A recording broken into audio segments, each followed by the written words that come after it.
Escanas.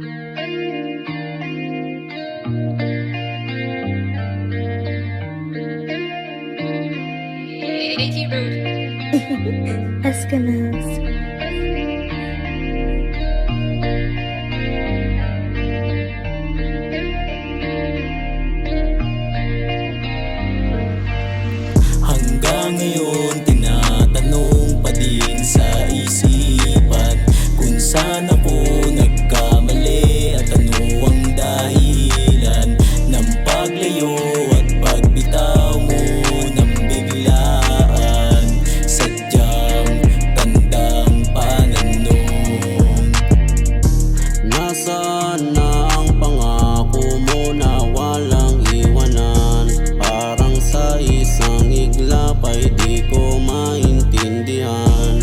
Ang sakit isipin di mo man lang sinabi. Puso mo may iba ng lalaki. Bakit biglaan ang iyong pagbitaw? Nasaan na ang pangako mo na tayo lamang at ikaw? Hanggang ngayon tinatanong pa din sa isipan kung saan ako nagkamali at ano ang dahilan ng paglayo at pagbitaw mo ng biglaan. Sadyang tandang pananong.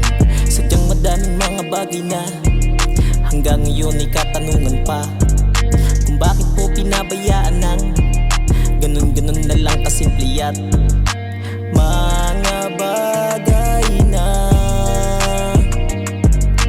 pinangako sa